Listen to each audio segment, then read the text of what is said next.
Salut à tous, salut Tony, comment ça va? Ça va très bien et toi? Super, super. Donc aujourd'hui, je suis avec Tony Jazz, qui est entrepreneur, investisseur et expert sur un sujet dont on va parler aujourd'hui, qui est le réseautage, le networking. Et qui a d'ailleurs été co-auteur du livre Comment développer, se faire un réseau à partir de zéro. Exact. Un excellent livre que j'ai lu, d'ailleurs on va un peu en parler. Et juste avant de commencer, est-ce que tu peux juste rapidement te présenter et dire un peu qui tu es? Oui, alors Tony Jazz, je suis entre autres investisseur dans tout ce qui est immobilier et après j'ai d'autres activités dans quelques sociétés. Moi j'ai un parcours d'étudiant en droit mais que j'ai arrêté très brièvement pour ensuite enchaîner dans le milieu de la musique, et donc j'ai travaillé dans l'industrie de la musique aux États-Unis et à Montréal pour de très beaux et très grands artistes incroyables, et après retour en France. J'ai travaillé après par la suite, j'avais fait à l'époque la musique de campagne du président Obama. En revenant à Bordeaux, j'ai créé une société spécialisée dans le design sonore, où j'ai écrit d'ailleurs un livre sur le design sonore et le marketing sensoriel, et après conseiller spécial pour Alain Juppé, et consultant dans tout un tas d'entreprises, toujours axé communication de crise, où il faut avoir beaucoup de réseaux, beaucoup d'influence, donc la pétrochimie avec Total, les médias avec Orange, Philip Morris pour le tabac, dans toutes les industries, on va dire, où le réseau est très important. Et d'ailleurs, le réseau, je dirais même que ouais, c'est en entrepreneuriat, c'est quelque chose de quasi indispensable. Et justement, en plus, tu as parlé d'Obama, tu as eu une belle surprise. D'ailleurs, on s'est connus il y a assez longtemps de ça. Il y a plus de 10 ans. Il y a plus de 10 ans. Et le moment où on s'est connus, nos chemins se sont un petit peu séparés justement par rapport à cette opportunité que tu as eu de travailler donc pour la campagne d'Obama, Ouais. design sonore. Et au même moment, moi, mon entreprise a décollé. Du coup, ça a été une belle opportunité.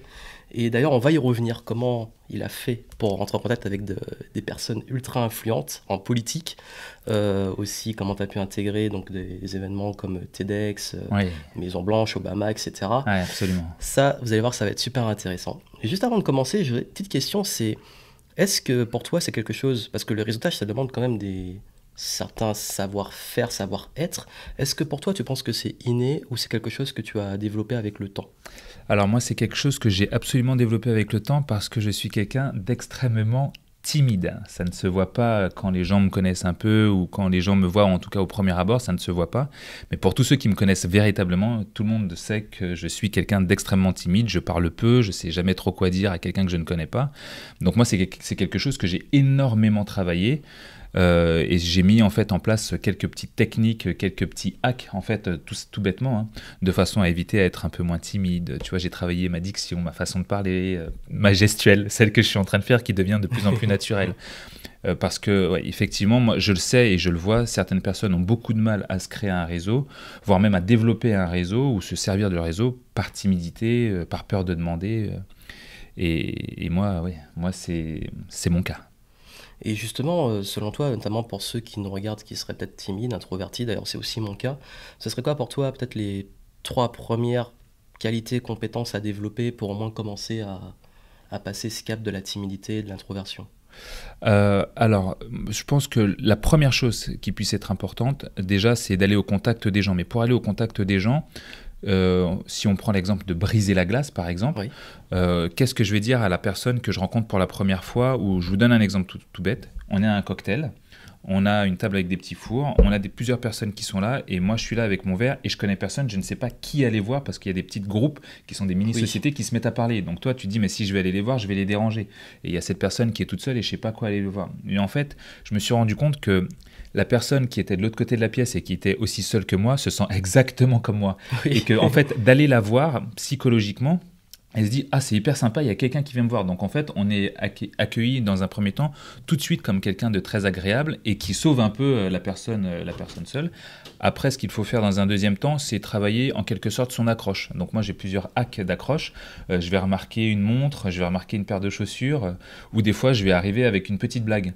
Bon, bah c'est pas tout ça, mais je pense que je vais y aller, hein, parce que vous aussi, vous vous ennuyez. Et hop, le contact se fait. Oui. Et juste par la blague ou par ce genre de petites choses que j'ai mis en place, bah du coup, la personne rigole, et puis on se met à parler, à discuter, et le lien se fait plus facilement. Donc c'est des petits hacks que j'ai développés, mais pour le coup, il faut faire le pas d'aller vers ces gens-là et dire ça, quoi. Tout le monde a toujours un peu peur, mais dites-vous une chose, vous êtes le sauveur, elle est comme vous. Donc pour toi, ça serait vraiment de voilà, sortir un peu de la zone de confort et d'aller peut-être vers les gens qui paraissent comme nous, même dans ces domaines-là, dans ces contextes-là, et puis de travailler un peu ces petites actes d'accroche. C'est ça. Accrochez, allez les voir. La personne la plus facile à capter sera celle qui est seule comme vous. Pas le groupe qui est en train de discuter, lui, vous allez vraiment le déranger. Mais la personne qui est seule comme vous allez la sauver. Et ils peuvent être même deux, juste deux, hein, comme ça, dans un coin et ne rien dire. Ah bah, vous allez les voir. Et vous serez perçu comme la personne la plus cool. Après, troisième point, le plus simple possible, nous avons tous un bon fond de vanité. Les gens adorent parler de soi. Quand vous allez les voir, vous leur posez des questions. Une fois que vous avez fait le petit acte, vous êtes allé la voir, vous avez sorti votre petite blague ou même rien, posez des questions. Qui êtes-vous? Qu'est-ce que vous faites dans la vie? Vous avez de très belles chaussures, vous les avez achetées où? On n'est pas obligé de parler de quelque chose de professionnel, voire même plus vous parlez de quelque chose de personnel et d'émotionnel, plus ça sera simple. Et les gens adorent parler de soi. Donc en fait, on se rend compte que nous, on n'a plus rien à dire, la personne ne fait que parler et elle entretient toute la discussion. Donc s'intéresser aux autres et puis laisser parler. Et puis, Absolument. Et écouter et rebondir. Super. Et d'ailleurs, est-ce que tu as peut-être aussi quelque chose, je ne sais pas si tu l'as, quand il y a un groupe, ou est-ce que tu as une accroche ou un hack pour quand il y a un petit groupe, parce que ça peut arriver qu'il y ait parfois dans des contextes on a du mal à trouver les gens seuls, ou alors carrément on a un groupe avec peut-être quelqu'un qu'on a envie de voir. Est-ce que tu as une technique pour les groupes ou les cercles? Alors moi j'ai une technique qui se fait à deux. Donc il faut avoir un complice pour aller voir un groupe. Je vais te donner un cas très simple. Je faisais une conférence aux États-Unis, à l'ambassade du Qatar. Je voulais absolument voir l'ambassadeur. Il y avait plusieurs personnes qui étaient là. J'étais avec un complice, façon de parler, sur place. Et je sais qu'une fois que l'ambassadeur allait finir son speech, tout le monde allait lui sauter dessus. Donc là, j'ai fait quelque chose d'assez simple. C'est que la personne avec qui j'étais s'est mis de telle façon à ce que lorsque l'ambassadeur sorte de scène, les gens qui arrivent puissent se faire bloquer. Et moi, je suis arrivé dans l'entre-deux, un peu comme un quarterback qui se faufile. Et là, je suis allé parler à l'ambassadeur. Mais on a un autre cas où vous avez un groupe de personnes qui est en train de discuter, en train de parler. Et du coup, c'est comment rentrer dans ce groupe-là et comment les aborder ou aborder ces gens de ce groupe-là. C'est ça, oui. C'est ça.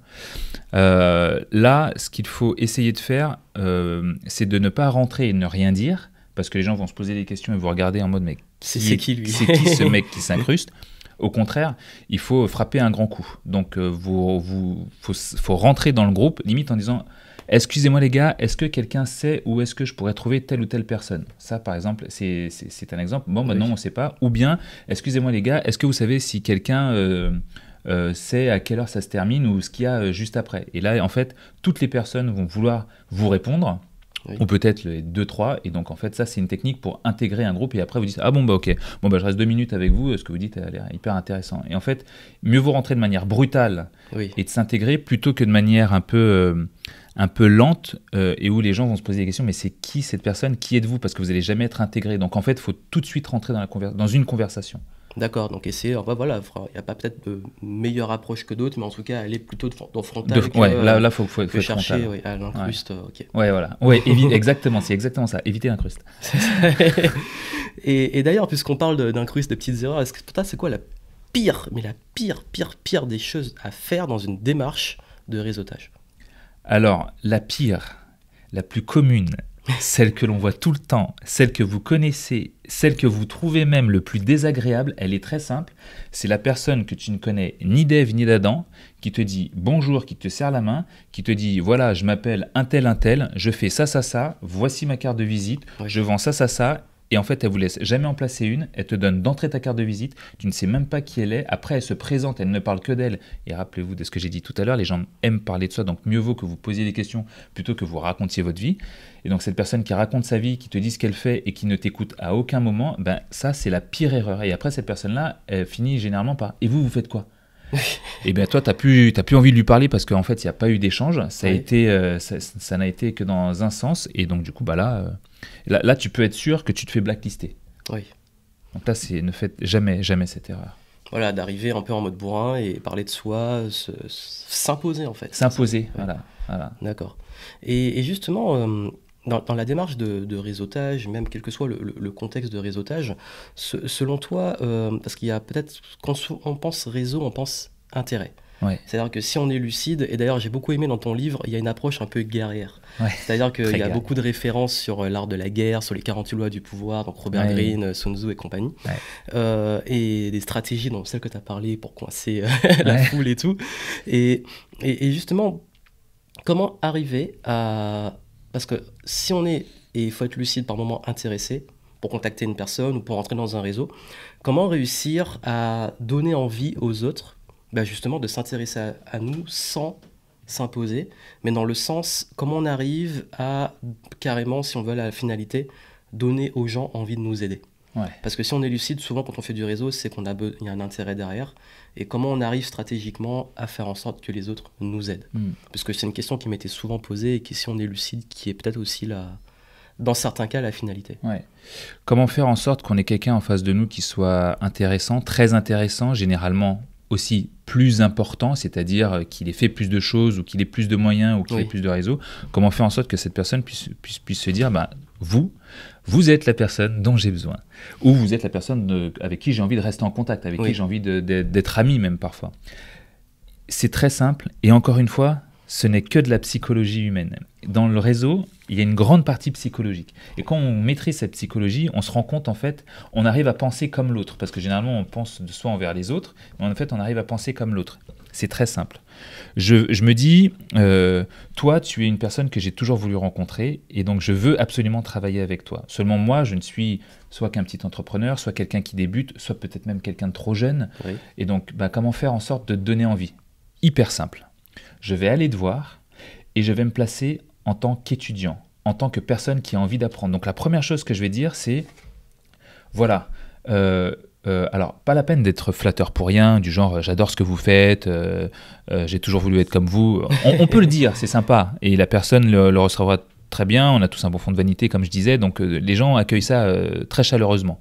Mais tout de suite, il faut aller sur autre chose. Donc en fait, là où il faut aller tout de suite, c'est, voilà, moi je débute telle activité, je fais ça, mais je ne suis pas là pour parler de moi, mais quelqu'un comme vous m'intéresse, j'aimerais que vous puissiez m'apprendre. Si je pouvais rester à vos côtés et voir comment vous faites, en gros, c'est une manière détournée de lui dire, je veux que vous puissiez être mon mentor. Oui. Apprenez-moi. Et les gens adorent ça. Les gens adorent enseigner. Les gens, pas tout le monde, mais aiment donner des leçons ou ce genre de choses. Et en fait, quand vous vous placez en tant qu'enseignant, en tant qu'élève, et que lui en tant qu'enseignant, eh bien, il est beaucoup plus facile d'obtenir des conseils. Lui dire, vous voyez, moi je suis en train de faire tel et tel projet, et j'adorerais avoir l'avis de quelqu'un comme vous sur ce que je suis en train de faire. Est-ce que vous m'accorderiez peut-être 10 minutes pour ça ? Invitez-le à déjeuner, invitez-le à dîner, invitez-le juste en lui disant, moi je vous paye un café ou je vous paye une bière. Juste le temps de la bière, je vous expose ce que je suis en train de faire, et si je pouvais juste avoir votre avis, savoir ce que vous auriez fait à ma place. Les gens adorent, et je ne connais jamais personne à qui j'ai donné ce conseil qui a eu un refus de l'autre côté. Les gens adorent dire oui, et la preuve, si moi je te dis ça, et je te dis, tout à l'heure on parlait de tout ce que tu es en train de faire, et je te disais, moi j'adorerais faire des interviews, ce genre de choses comme toi, et quand je reçois ton marketing, je me dis, je trouve que tu le fais hyper bien et j'aimerais faire comme toi. Est-ce qu'il te... Bon, après, on a une relation ici amicale, mais est-ce qu'il te viendrait à l'idée, si moi je te dis, voilà, je veux apprendre ça, est-ce que tu pourrais me donner 10 minutes de ton temps, je t'offre une bière, tu me dis comment tu fais ? Tu refuserais, toi ? Non, c'est toujours agréable, en fait. C'est ça. Et d'ailleurs, même parfois des personnes qui viennent m'aborder, quand ils abordent comme ça donne envie. Exactement, ça donne envie. Oui. Voilà. Donc, voilà, il faut donner envie. Donc voilà, si vous voulez donner envie, quelqu'un vous aide, voilà. Vous avez l'astuce. C'est ça. Et justement, quand on arrive dans un domaine qui est parfois un peu, où il y a justement des leaders, on a sa position de débutant, on arrive, on est peut-être le petit ou le nouveau, et qu'il y a cette image de peut-être ce réseau déjà bien ancré de leaders, d'influenceurs, de personnes qui se connaissent déjà, qu'on est un petit peu nouveau et qu'on a envie de prendre sa place, notamment dans l'entrepreneuriat, qu'on arrive sur un marché ou qu'on arrive en tant que nouvel influenceur dans un domaine, il y a déjà beaucoup d'influenceurs. Comment, selon toi, arriver à prendre sa place, mais dans le sens soi-même aussi d'appartenir à ce groupe. Ça peut être soit intégrer une élite, ça peut être soit intégrer un groupe ou simplement être reconnu quand on est inconnu, alors qu'il y a déjà un réseau qui est fait. La meilleure histoire que je puisse vous raconter est celle de MySpace. Oui. MySpace, il y a très longtemps, était le réseau social par excellence. Moi, je m'en rappelle, j'étais monté à 20 000 followers sur MySpace. J'étais le roi du monde. En plus, avec la musique. Avec la musique. Et, mais du coup, il y avait des personnes qui montraient des MySpace sur tout et rien. Quand Facebook s'est lancé et a voulu se faire racheter, je ne me rappelle plus de la somme, mais c'était un truc ridicule, genre 3 millions ou un truc du genre.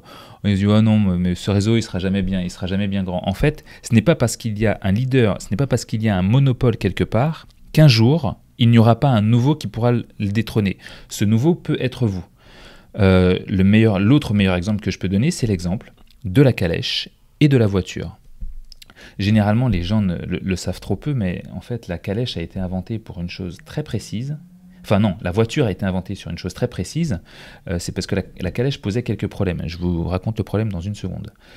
Avant Ford et ce système de travail à la chaîne, des gens ont essayé de faire des voitures. Oui. Voilà. Et en fait, ils ont essayé de faire des voitures parce que donc la calèche posait un problème. C'était un problème de pollution. Eh oui, ça paraît assez bizarre. Mais le crottin de cheval pollue dans le sens où à chaque fois que vous allez à un rendez-vous et que vous marchez sur un crottin de cheval, ce n'est jamais très agréable. Et donc, ça crée ce problème de pollution. Et ils ont inventé la voiture parce que la voiture, elle, ne polluait pas. Bon, maintenant, on a une autre vision de ça.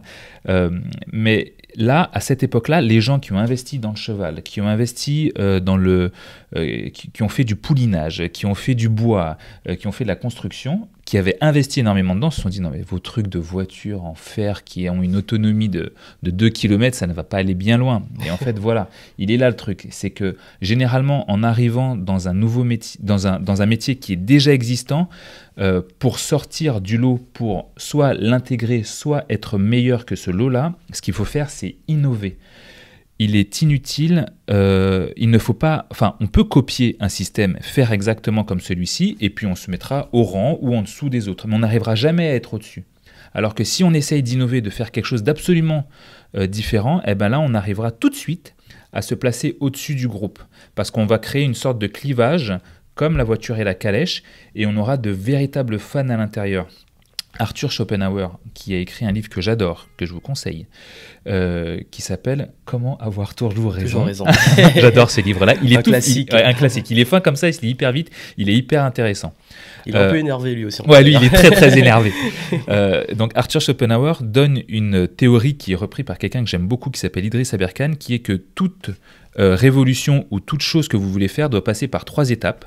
La première étape, qui est l'étape de ridicule, celle ensuite qui est dangereuse et celle ensuite qui est évidente. Si on prend la calèche et la voiture, on invente des voitures au moment où la calèche existe, mais au début c'est ridicule. Vous êtes jeune entrepreneur, vous voulez faire un truc, vous voulez vous imposer sur ce segment-là et tout le monde vous voit comme quelqu'un de ridicule. Ouais. Ensuite, quand vous commencez à être un peu différenciant, c'est-à-dire qu'on se rend compte que les gens ils veulent plus acheter des voitures que des calèches et que vous en fait, de nouvelles personnes viennent vers vous, voire vous faites perdre des clients à d'autres personnes qui ont un monopole et que ces personnes-là viennent vers vous, ben là, deuxième phase, vous devenez dangereux.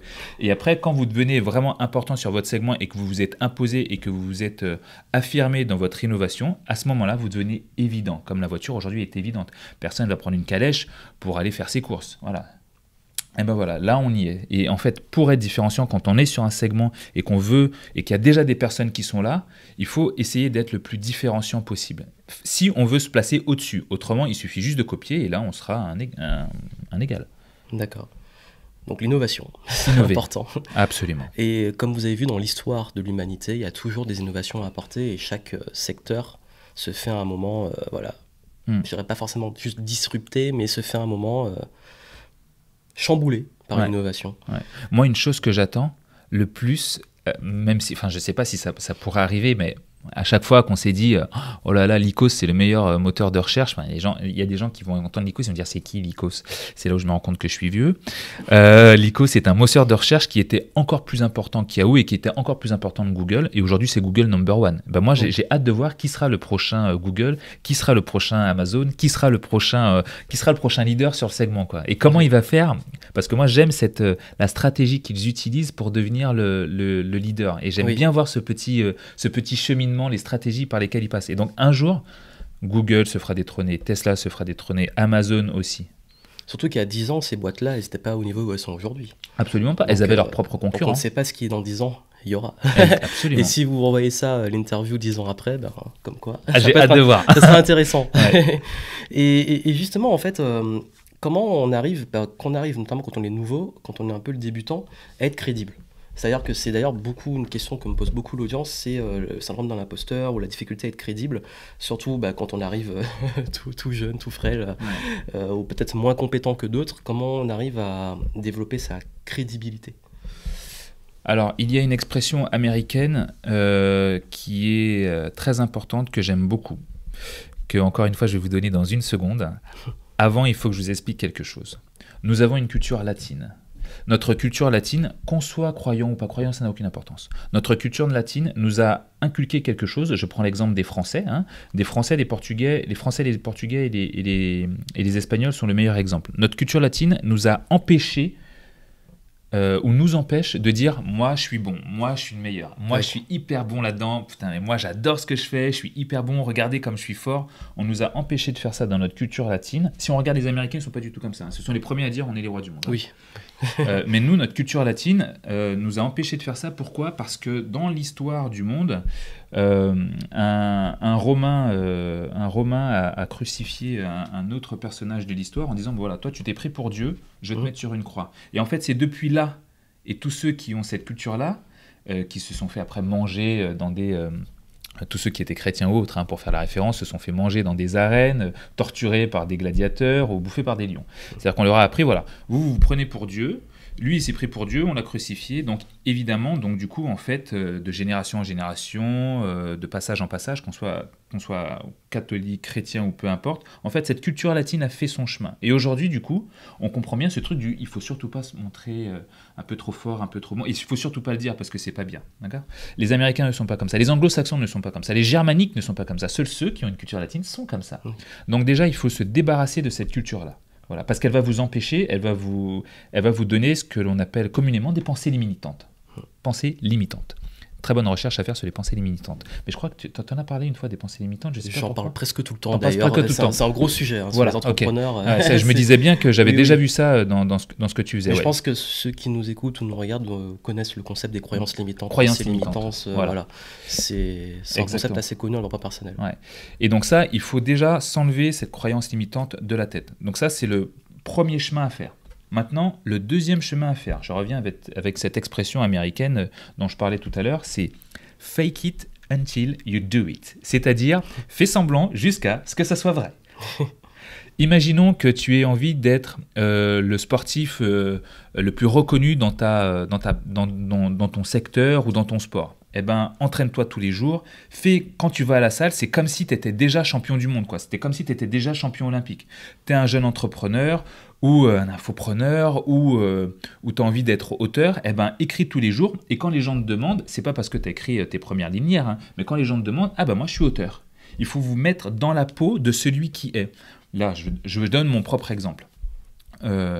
Certains disent que j'ai une certaine crédibilité dans des choses, et donc ça, je l'accepte absolument, et c'est vrai, pour le coup, vous voyez, je n'ai aucune gêne à dire que je peux être bon ou reconnu dans certains secteurs, mais il y a d'autres secteurs que je suis en train d'attaquer, et je suis le plus newbie des plus newbies, quoi. C'est-à-dire que je suis un petit joueur, et je suis un petit joueur, et pourtant, ça ne m'empêche pas de me présenter comme quelqu'un ayant fait le truc. Là, par exemple, je suis en train de m'intéresser à l'investissement, par exemple, sur des pierres précieuses ou sur des choses un petit peu plus rares, un petit peu plus élitistes. Eh ben, je me présente comme quelqu'un qui le fait déjà.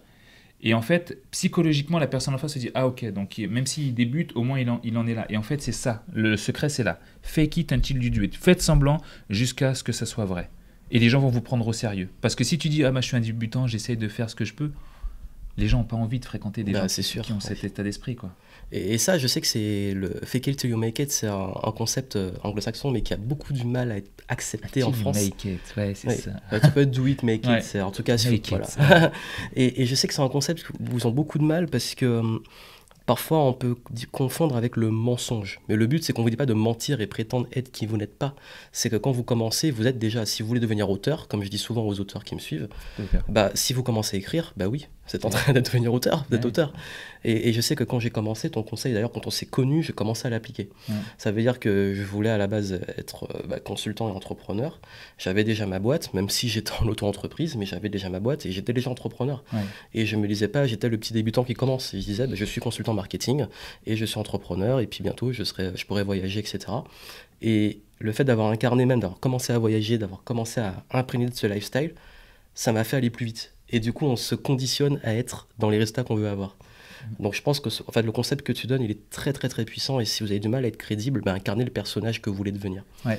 Le mot que tu viens de dire là, c'est le mot le plus important à retenir, le conditionnement. Vous devez vous conditionner c'est ça. C'est comme si vous aviez un projet et vous vous dites « Ah non, je pense que je ne vais pas y arriver ». Là, vous vous conditionnez à ne pas y arriver. C'est clair. Là, vous voulez faire un projet, vous voulez être auteur. C'est quoi la différence entre un auteur et un autre auteur? Est-ce que c'est le fait qu'il y en ait un qui ait été édité, l'autre qui est en auto-édition, l'autre qui n'a jamais fait lire quoi que ce soit de ces lignes? Il n'y a aucune différence entre eux. Ils sont tous en train d'écrire. Chacun est à un niveau. En fait, après, c'est des questions de niveau. Mais en tout cas, le titre est le même. Oui. Et donc, le conditionnement du « je suis comme ça et je suis ça », ce mot-là, c'est le plus important. C'est le conditionnement. Et tu as donné l'exemple du sport. Je sais que dans les gros travaux qu'on fait sur le coaching des sportifs de haut niveau, c'est le conditionnement à gagner. Pourquoi? Parce que pour avoir fait de la compétition en arts martiaux, les moments où dans sa tête, on doute et on dit « je vais perdre », on perd.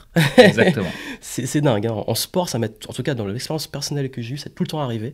Et les sportifs de haut niveau l'expliquent aussi. Ouais. Et je sais que c'est un gros travail que font beaucoup les joueurs de la NBA, les footballeurs, etc. Absolument. Oui. Très vrai. Donc, conseil très puissant à appliquer. Et justement, parce qu'on parlait de crédibilité, d'auto-limitation, il y a un sujet quand même qui, je pense, qui me tient à cœur, surtout pour nous, pour nos origines, parce que tu es antillais, tu es de la Guadeloupe. Exactement. Marie-Galante, Guadeloupe. Désirade, voilà, ok. Et moi, je suis de Martinique, et c'est vrai que parfois, quand on vient on peut le dire, une minorité, que ça soit sa couleur, son origine, on a tendance parfois à se mettre des limites, et je vois beaucoup ça chez les Antillais notamment, qui se disent parce que je suis antillais, je suis plus petit que quand je vais aux États-Unis, je suis petit, on voit les Américains très haut. En France, parfois on a une sorte de complexe d'infériorité. Je sais que le co-auteur aussi est franco-marocain. Exactement. Ouais. Et il explique un passage sur le livre de cette chose-là. Et on peut se dire, parce que j'appartiens à telle catégorie, ou parce que j'ai telle couleur, ou parce que j'ai tel âge, quel que soit, parce que je suis une femme, parce que je suis ceci ou cela, on se met une limite. Toi, c'est quoi le conseil que tu auras à donner, justement, quand on a tendance à se dévaloriser par rapport à ses origines ou sa couleur, ou peu importe, et réussir à passer ça et ne pas tomber, peut-être, hélas, dans une victimisation, en fait, il faut le dire. Oui. Donc, parce qu'on peut se dire, oui, je peux pas faire un réseau parce que je suis noir, et que si je vais dans des cercles privés d'élite, comme il y a peut-être peu de noirs. Voilà, on peut se dire ça, parce que j'en connais qui disent ça. Donc, parfois à juste titre, parfois non, mais en tout cas, toi, comment tu vois ça?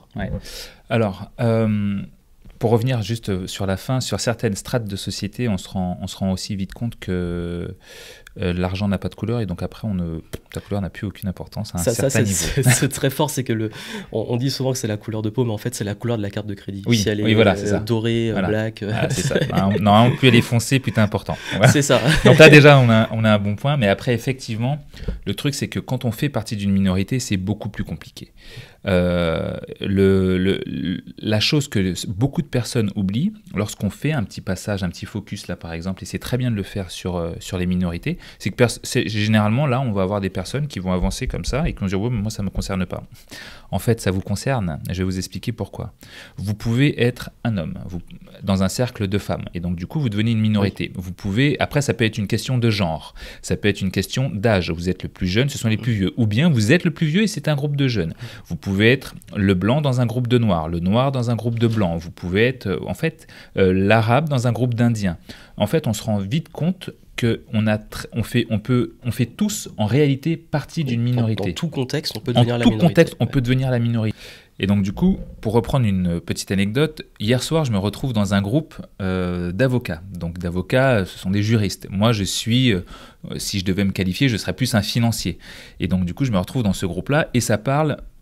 forcément avec des termes juridiques, même si j'ai fait des études de droit, je me suis arrêté quand même assez vite. Donc le jargon est très... Le jargon est très compliqué, je me fais avoir à chaque fois qu'il balance certains mots, et je me fais un peu balader. Donc là, je me retrouve en tant que minorité. Et arrive un de leurs clients à un moment, pendant la soirée, que je connais, qui est un très bon ami à moi, et je sais qu'ils veulent tous discuter avec cette personne-là, et que lui est mon ami, donc il vient à moi, forcément on se dit bonjour, on parle un peu, et là arrivent ces avocats qui étaient restés sur leur jargon, et qui arrivent vers moi et qui disent on aimerait bien faire la connaissance de ton ami, si tu peux nous le présenter. Et donc du coup je le présente, et du coup en fait j'ai réussi à ce moment-là, grâce à mon ami, mais à renverser la vapeur, c'est-à-dire que j'étais une minorité et je deviens finalement une minorité assez importante.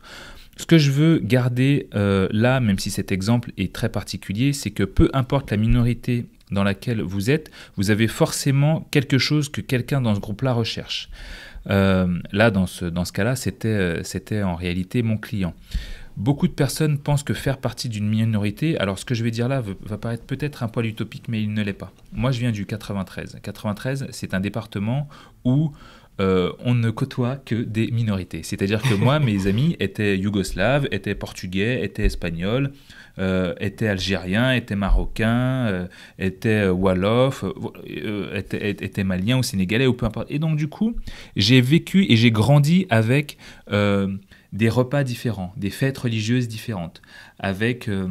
je pourrais vous donner toutes les fêtes juives différentes, toutes les fêtes arabes différentes, d'Afrique subsaharienne différentes, même espagnoles. Je les connais toutes, je connais tous leurs repas, je sais dire bonjour. Et en fait, ça m'a offert une grande richesse. Si vous faites partie d'une minorité, ou que vous êtes habitué à faire partie d'une minorité, vous savez que on va dire que votre appartenance à cette minorité vous a appris des choses que les autres personnes ne connaissent pas, ceux qui pensent ne pas être dans une minorité. Et en fait, cette chose-là que vous avez appris, moi, ça a été les repas, ça a été les bonjours. C'est-à-dire qu'aujourd'hui, quand je me retrouve dans certains... Voilà, le même exemple que tout à l'heure. Hier, mon ami dont je parle, qui est financier, qui vient à ce rendez-vous avec les avocats, est sénégalais. Et je lui dis bonjour en sénégalais. Et donc là, j'ai choqué les gens. Non mais comment ça? Ils parlent sénégalais? Alors moi, je sais juste dire bonjour et merci, hein, rien d'autre, ça va pas plus loin. Mais vous voyez, juste cette petite différence-là, parce que je le connais, fait que du coup, je suis plus accepté. C'est comme ça notamment que j'ai voulu apprendre la langue des signes. Parce que la langue des signes, c'est quelque chose qui, pour le coup, isole énormément quand tu es sourd et muet. Et donc du coup, j'ai juste appris à dire bonjour, merci et ça va en langue des signes. Et donc du coup... Quand je rencontre quelqu'un, j'ai quelqu'un en fait à ma salle de sport qui est sourd et muet, et donc du coup quand je le vois et que je lui dis bonjour comme ça, je le vois avec un large sourire, il se dit putain, il y a quelqu'un qui parle ma langue. Et en fait, faire partie d'une minorité vous apprend une chose, c'est qu'il ne faut surtout pas mettre les gens de côté. Et l'avantage, c'est que ça va vous apprendre des choses sur cette minorité-là.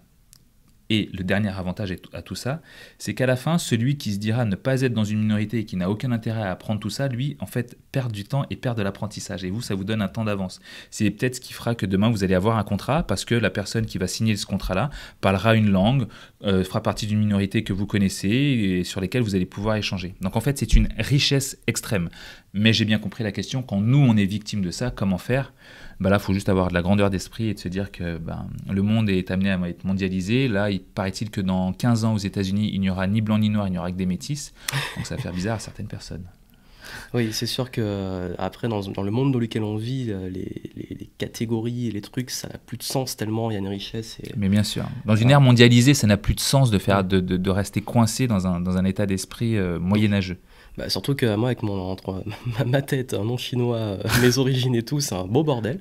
Mais c'est aussi, comme tu dis, une richesse. Et c'est ça qui est génial, c'est que d'ailleurs, même mon nom peut être un brise-glace. Donc comme quoi... Ouais. Ah oui, mais c'est ça. Exactement, mais absolument. Surtout que tu as un nom chinois. Ça, oui, c'est vrai que c'est particulier. Bon, en ce moment, c'est pas top avec le coronavirus, mais... mais justement, ma tête me... Enfin bon, c'est d'autres sujets, mais des anecdotes comme ça, mais c'est marrant. Ouais. Mais en tout cas, ouais, j'aime bien ta réponse et le fait que finalement, c'est aussi une richesse et parfois un état d'esprit quand on le vit qui fait qu'on peut l'utiliser comme force. Et donc parfois, les faiblesses, tournez-les comme des forces. Absolument. Et même si dans certains contextes ça peut être plus dur, ce seront vos forces qui vont permettre d'aller plus loin. Donc, exactement. Et comment on fait justement, puisqu'on parle de différences, et on va attaquer le gros, c'est si on veut, même si on est en posture justement de débutant, de minorité ou peu importe, qu'on veut contacter des gens ultra influents ou difficiles d'accès. Pour toi, c'est quoi la meilleure façon d'avoir des gens difficiles d'accès? Et est-ce que tu pourrais aussi, avant ou après, parler de ton expérience avec Obama? Absolument. Alors, je peux parler de mon expérience avec Obama, mon expérience avec l'ancien Premier ministre Alain Juppé. Alors, si je parlais de ces deux expériences-là, certaines personnes se diront oui, mais bon, il a eu de la chance et c'était le 1 sur 4 millions et il a été le 1 sur 4 millions. Mais en réalité, par la suite, je l'explique tout à l'heure, on parlait des TEDx et j'ai fait un TEDx où j'explique comment j'arrive à contacter des gens et faire en sorte que ces gens-là aient envie de travailler avec moi. Toujours le même système et toujours le même principe. la première chose, c'est avoir de l'information. Vous devez avoir de l'information sur ces gens-là, c'est-à-dire aller récupérer de l'information. Tapez sur Internet, renseignez-vous auprès des personnes qui travaillent avec eux ou qui les ont côtoyés. Et si vous n'arrivez pas à avoir accès à ces deux choses-là, je vous assure que Facebook, Instagram et Google sont des outils extraordinaires pour avoir de l'information cachée en quelque sorte, sur lequel vous pouvez rebondir. Ça, c'est la première chose. La deuxième chose, c'est celle que je disais tout à l'heure, ces gens qui sont importants ou influents ou avec qui tout le monde a envie de travailler. Là, c'est l'aspect psychologique. Il faut vous dire que ces gens-là, les autres gens qui ont envie de travailler avec eux, ces gens importants-là, personne ne les contacte. Pourquoi ? Parce que tout le monde a peur d'eux. Oui. Ils pensent qu'ils sont inaccessibles. Ils sont inaccessibles. Alors là, par exemple, je dis n'importe quoi. Hein. Je prends l'exemple de Bill Gates. C'est un très mauvais exemple. Mais je prends l'exemple de Bill Gates. Tout le monde se dit, bon, ben, je ne vais pas contacter Bill Gates pour lui faire un interview. Ce mec-là, il ne va jamais me répondre. Et c'est là où il te répond. En fait, effectivement, tu peux te dire ça, mais c'est une pensée limitante. Tant que tu n'as pas essayé, tu ne peux pas le savoir. Et en fait, ces gens-là sont tellement isolés à cause de leur réussite que personne n'ose les aborder. Et donc, quand toi, tu viens et tu dis, hey, moi, j'adore ce que vous faites, mais je passe très vite au truc, est-ce que vous pouvez m'apprendre ? Est-ce que j'aimerais vous avoir comme mentor ? Est-ce que je pourrais vous prendre 5 minutes de votre temps ? Et tu leur écris pour faire ça. En fait, tu te rends compte que ces gens-là acceptent très volontiers. Une statistique et une donnée très intéressante que m'a donné un ami à moi qui s'appelle Siman, qui est un entrepreneur de folie, qui a sa petite crypto-monnaie. C'est un dingue qui est un petit Indien qui a fait des études, je ne me rappelle plus de son université, mais c'est quelque chose comme Harvard. Et ce mec-là, un jour, je suis avec lui, on se rencontre parce qu'on fait une conférence ensemble, et je le vois sur Dropbox, et il est à fond sur Dropbox, et il charge plein de fichiers. Je lui dis, attends, mais mec, t'as acheté quel format de Dropbox pour avoir autant de fichiers ?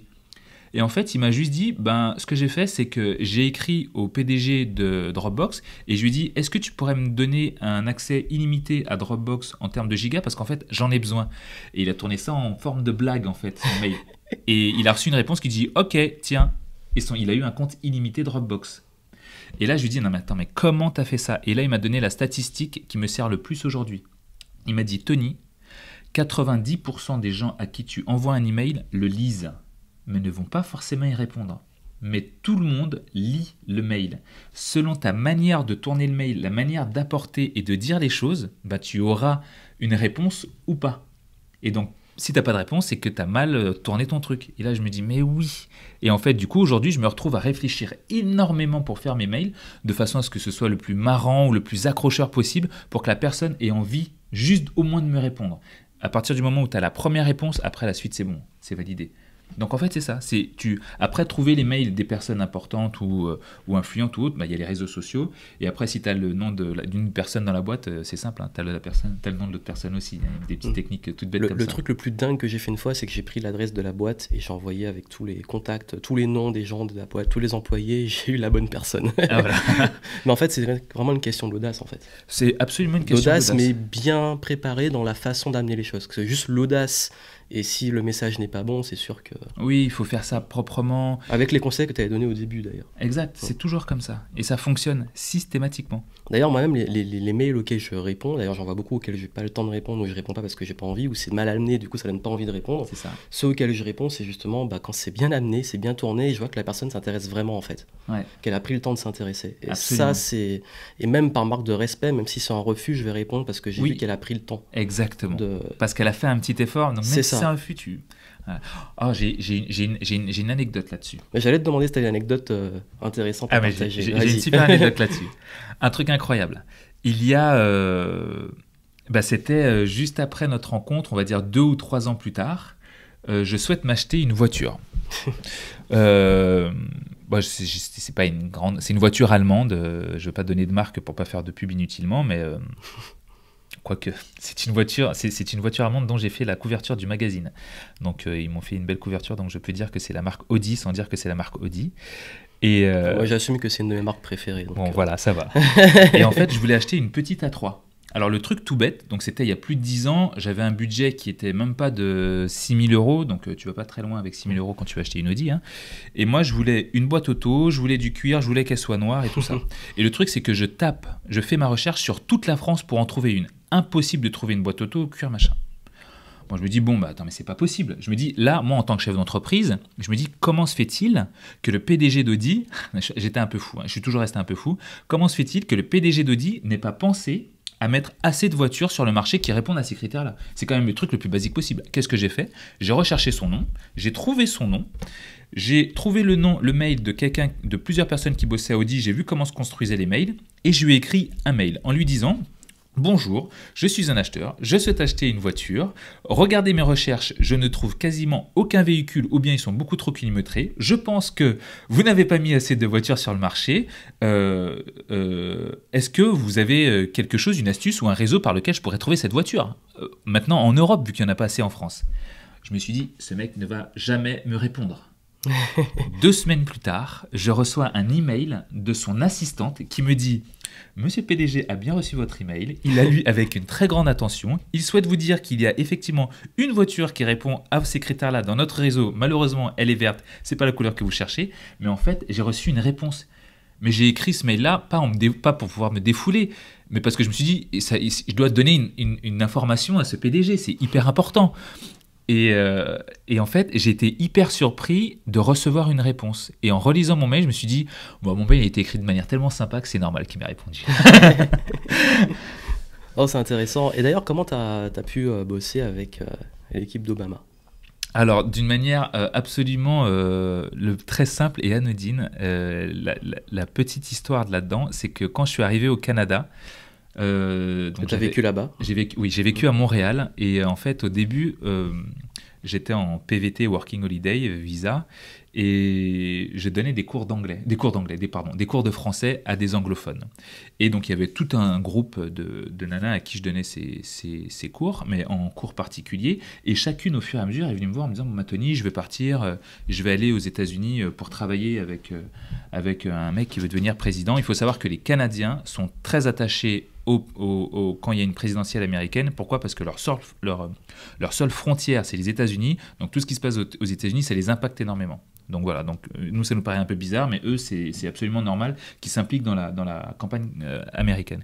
Et elle me dit tout, on va partir en bus avec un mec qui veut devenir président, c'est incroyable, c'est super, il faut que tu le regardes à la télé. Donc moi un soir je regarde, j'allume la télé, je vois ce mec, je vois écrit Barack Hussein Obama. Quand je vois le mot Hussein, je me dis toi tu ne dois pas faire un très bon choix marketing parce qu'il y a un autre Hussein à cette époque-là dans le monde qui n'était pas au top, on va dire, niveau popularité.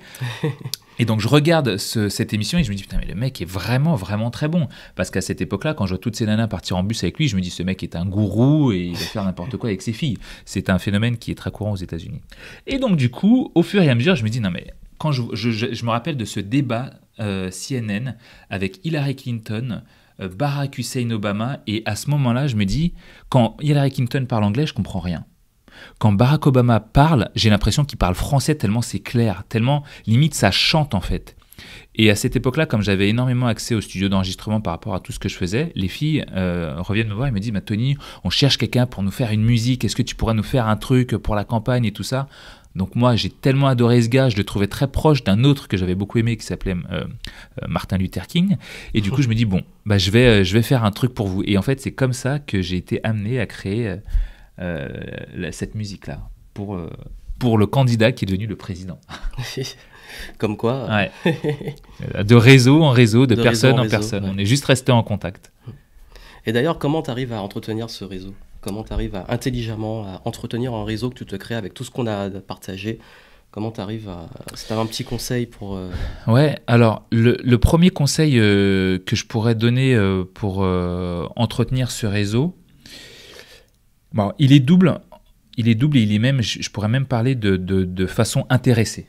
Bon, c'est un peu, des fois, c'est un peu le problème qu'ont les gens avec le réseau, c'est qu'ils se disent oui, mais on va montrer qu'on est intéressé, qu'on est là que par intérêt. Donc, vous voyez, il y a beaucoup de personnes qui disent ça. Il faut se dire que quand on parle de réseau, on ne parle pas de famille.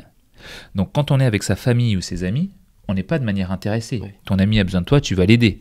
Ou il a besoin de toi, tu l'appelles, il vient t'aider. Mais quand on parle de réseau, forcément réseau égale travail, donc égale intérêt. Donc il ne faut pas être faut pas avoir peur de demander ou d'aller solliciter son réseau par intérêt. C'est même en fait l'objectif du réseau, c'est l'intérêt qu'il peut vous apporter. Autrement, un réseau ne sert à rien. Comment se faire du réseau à partir de zéro? Ce que je dis communément quand je présente ce livre, c'est un livre qui va rendre votre réseau puissant et influent. Ça sert à ça un réseau. C'est pas juste avoir des numéros de téléphone, un espèce de calendar de classeur avec des cartes de visite. Non, l'idée d'un réseau, c'est qu'il puisse être puissant et influent. Donc, bien évidemment, il faut faire les choses de manière intéressée. D'un. Mais de deux, n'oubliez pas que pas prendre des nouvelles ou dire « Hey, je me rappelle de toi » est intéressant. Moi, l'astuce que j'utilise et que je transmets le plus, c'est vous êtes quelque part. Je vais dire n'importe quoi. Je sais que la dernière fois que tu es allé à Miami, tu as loué une marque de voiture que j'adore. Eh ben, je sais que on ne cite pas les marques, mais en même temps, on a parlé d'Henry Ford, donc voilà. Ah bon, on a parlé d'Henry Ford, donc c'est une Ford Mustang. Et ben, je sais que la prochaine fois que moi je vais à Miami, si je loue une Ford Mustang, la première personne à qui je vais penser, c'est à toi. Et donc, je me vois très bien me prendre en selfie comme ça avec la voiture derrière et te l'envoyer en disant bon, bah, j'espère qu'il fait chaud sur la banquise vu que tu seras en France et que moi, mais voilà, il y aura toujours une petite phrase marrante, toujours un petit tacle sympa ou toujours en tout cas une pensée. Oui. L'idée pour entretenir son réseau, c'est avoir des pensées. Vous voyez, vous connaissez quelqu'un d'autre. J'ai fait un podcast il n'y a pas longtemps et je t'ai tagué parce que je me suis dit, en fait, oui, exact. Ce dont je parlais, c'était exactement le sujet de son livre. Et donc, ça allait m'intéresser. Et d'ailleurs, c'est ça qui m'a rappelé en parlant de ce sujet-là, que je donnais en conférence. Après, j'ai fait un podcast et je me suis dit, bah tiens, en fait, Tony, il faut que je le contacte. Ça fait un moment qu'on doit faire l'interview et bam, quoi. Exact. Voilà, et il se retrouve là. C'est ça. Mais en fait, c'est que ça. C'est que tu vois un truc qui te fait penser à quelque chose ou à quelqu'un de ton réseau, ben, tu lui envoies juste en disant hey, regarde, ça peut t'intéresser. Mais juste ça. Et la personne, rappelez-vous de ça. Imaginons que vous puissiez recevoir ce type de message. Mettez-vous toujours à la place des autres. Psychologie. Vous recevez un message de quelqu'un qui vous dit hey, j'ai vu ça m'a fait penser à toi. Mais vous allez adorer. Eh bien, faites exactement la même chose. Et voilà comment on entretient son réseau. Juste en disant à certaines personnes qu'on pense à eux d'une manière ou d'une autre, mais de manière professionnelle, évidemment. Oui.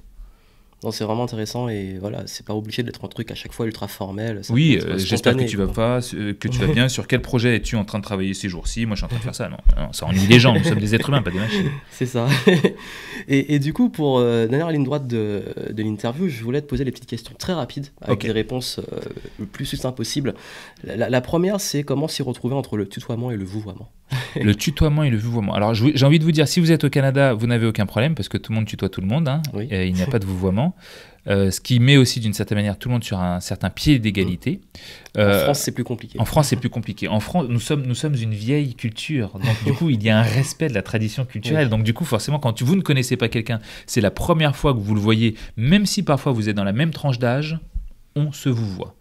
Parce que c'est la coutume, c'est l'usage bien français.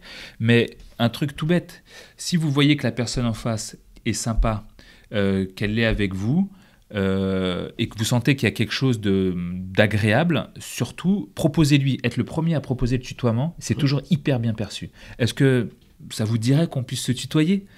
Quand tu reçois cette phrase, c'est là, ah mais ouais. Et en fait, tout de suite, ça enlève une espèce de barrière, ça casse une chaîne, et là, la relation se fait beaucoup plus simple. On dit les choses avec beaucoup plus de facilité. Alors qu'on a dit les mêmes choses avec le vouvoiement, mais peut-être oui, donc on peut simplement demander, en fait, si on se sent à l'aise de le faire. Voilà, si vous sentez que la relation est bonne, vous demandez. Si vous sentez que ça ne va pas trop le faire, ne le demandez pas. Toutefois, après, moi, il y a un cas où je le fais systématiquement. Et c'est là où vous allez voir un peu cette approche guerrière parfois que je peux avoir, c'est-à-dire que je suis un mec hyper cool, hein, ça se voit très vite. Par contre, je suis un guerrier, moi aussi, je viens du sport de combat et donc du coup, la compétition et la guerre, j'en ai été habitué et forgé depuis petit. Si jamais je suis dans un cas où c'est moi qui paye, je tutoie systématiquement. D'accord. Ce n'est pas un manque de respect, ça me permet de prendre le pouvoir. Tu vois, je te donne un exemple tout bête.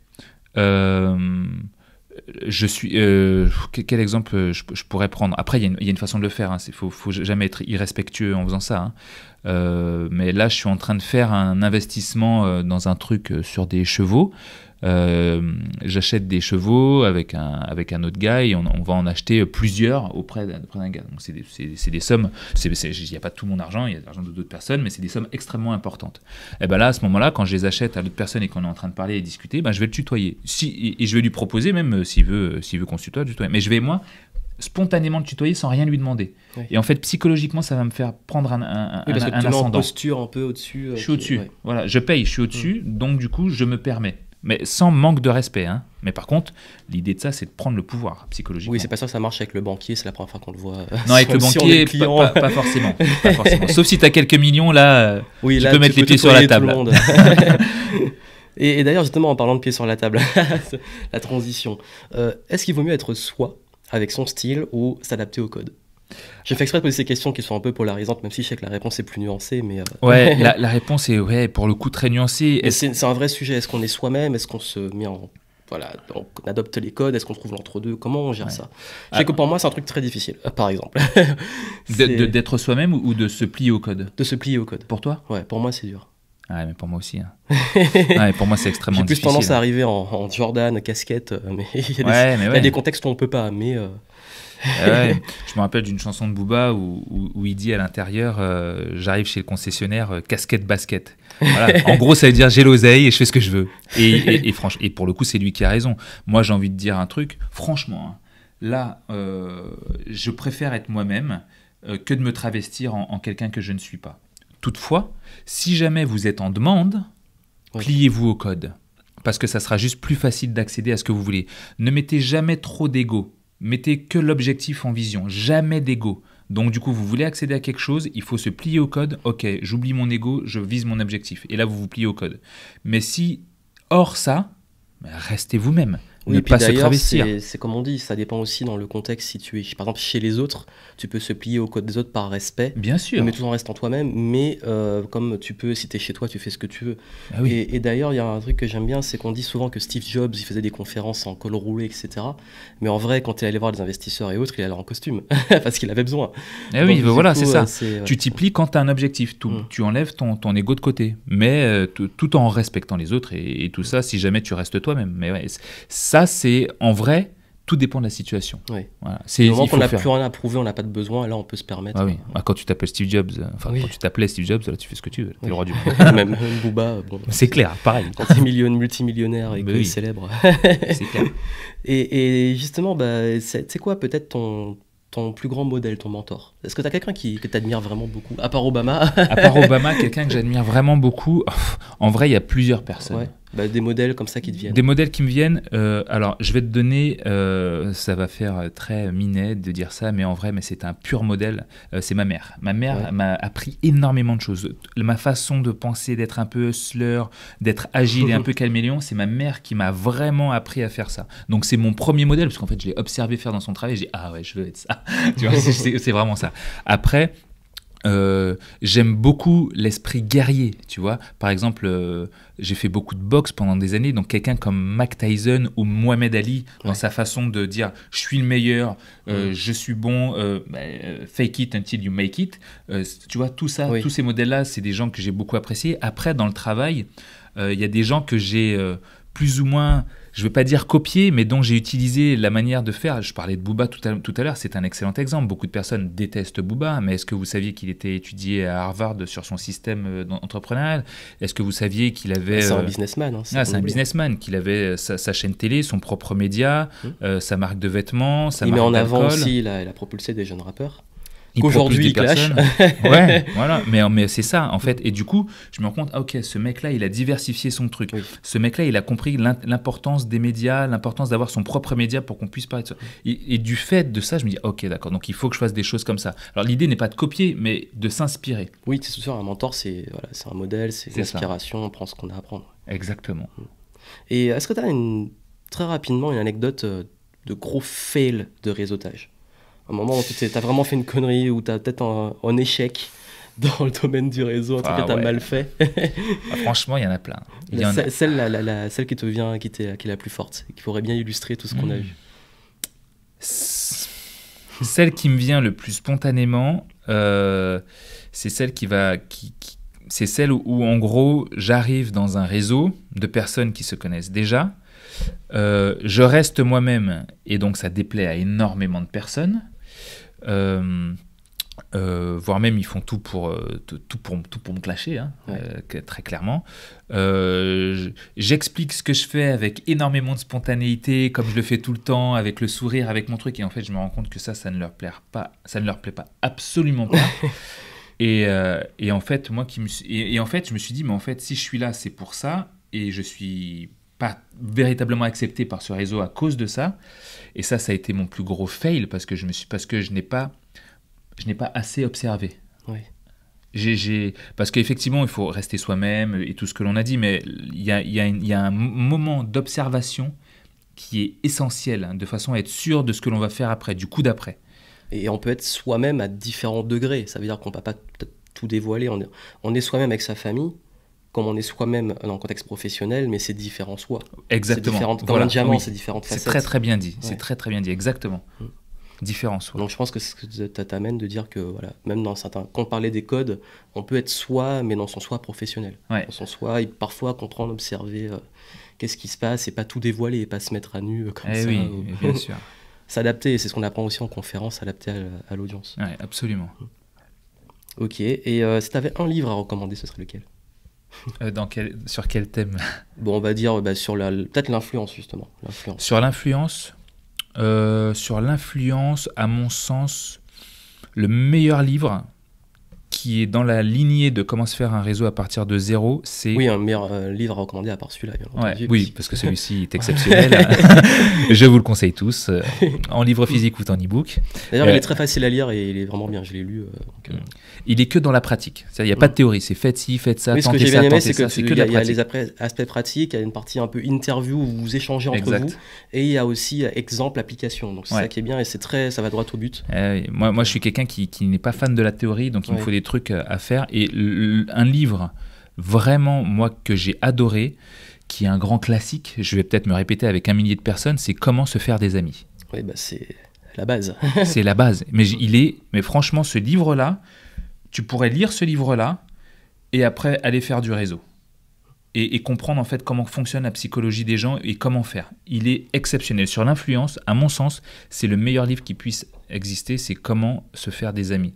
Il est très très bon. Il est exceptionnel. Et pourtant, il date d'il y a plusieurs années. Je ne sais même pas si c'est pas 20 ou 30 ans. Ce n'est pas un jeune livre. Mais il est toujours d'actualité. Les meilleurs livres sont souvent les plus anciens. Ouais, toujours d'actualité. Très copié ce livre d'ailleurs. Ouais.